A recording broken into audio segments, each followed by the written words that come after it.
ನಮಸ್ಕಾರ. ವಿದ್ಯುತ್ ವಾಣಿಗೆ ಸ್ವಾಗತ. ನಾನು ಅಂಕಿತಾ ಜೈನ್. ಎಂಜಿನಿಯರ್ಗಳಿಗೆ ಮತ್ತು ಕಿರಿಯ ಎಂಜಿನಿಯರ್ಗಳಿಗೆ ಗುಡ್ ನ್ಯೂಸ್. ಅದೇನಂದ್ರೆ ಕರ್ನಾಟಕ ವಿದ್ಯುತ್ ನಿಗಮ ನಿಯಮಿತದ 404 ಸಹಾಯಕ ಎಂಜಿನಿಯರ್ಗಳು ಮತ್ತು ಕಿರಿಯ ಎಂಜಿನಿಯರ್ಗಳ ನೇಮಕಾತಿಗೆ 3ನೇ ಬಾರಿಗೆ ಸ್ಪರ್ಧಾತ್ಮಕ ಪರೀಕ್ಷೆ ನಡೆಯಲಿದೆ.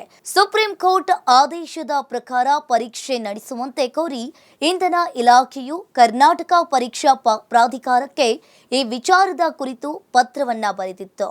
ಕೆಇಎ ಕಳೆದ ವರ್ಷ ಕೆಪಿಸಿಎಲ್ನಲ್ಲಿ ಖಾಲಿ ಇರುವ ಹುದ್ದೆಗಳ ಭರ್ತಿಗೆ ಪರೀಕ್ಷೆಯನ್ನ ನಡೆಸಿ ಆಯ್ಕೆ ಪಟ್ಟಿಯನ್ನ ಪ್ರಕಟಿಸಿತ್ತು.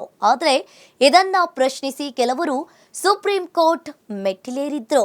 ಈ ಬಗ್ಗೆ ವಿಚಾರಣೆಯನ್ನ ನಡೆಸಿದ ನ್ಯಾಯಾಲಯ ಆಯ್ಕೆ ಪಟ್ಟಿಯನ್ನ ರದ್ದುಗೊಳಿಸಿ ಈಗ ಈ ವರ್ಷದ 4 ತಿಂಗಳಲ್ಲಿ ಹೊಸದಾಗಿ ಪರೀಕ್ಷೆಯನ್ನ ನಡೆಸುವಂತೆ ಆದೇಶವನ್ನ ಹೊರಡಿಸಿತ್ತು.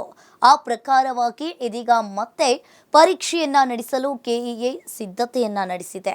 ಇನ್ನು ಇದಕ್ಕೆ ಸಂಬಂಧಪಟ್ಟಂತೆ ಮಾಧ್ಯಮಕ್ಕೆ ಮಾಹಿತಿಯನ್ನ ನೀಡಿದ ಕೆಇಎ ಕಾರ್ಯನಿರ್ವಾಹಕ ನಿರ್ದೇಶಕ ಎಚ್ ಪ್ರಸನ್ನ ಅವರು ಹೊಸದಾಗಿ ಈಗ ಪರೀಕ್ಷೆಯನ್ನ ನಡೆಸುವುದಕ್ಕೆ ಕೆಪಿಸಿಎಲ್ನಿಂದ ಪತ್ರವನ್ನ ಬಂದಿದೆ.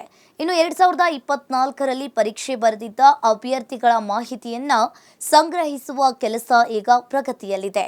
ಇನ್ನು ಇದೇ ಭಾನುವಾರವೇ ಪರೀಕ್ಷೆ ನಡೆಸಬೇಕಾಗುತ್ತದೆ. ಆದರೆ ಈಗಾಗಲೇ ಹಲವು ಪರೀಕ್ಷೆಗಳ ದಿನಾಂಕ ಕೂಡ ನಿಗದಿಯಾಗಿರೋದ್ರಿಂದ ಯಾವ ದಿನಾಂಕ ಲಭ್ಯವಿದೆ ಅಂತ ನೋಡಿಕೊಂಡು ಪರೀಕ್ಷೆಯ ವೇಳಾಪಟ್ಟಿ ಹಾಗೂ ಪ್ರಕಟಿಸಲಾಗುವುದು ಅಂತ ತಿಳಿಸಿದ್ದಾರೆ.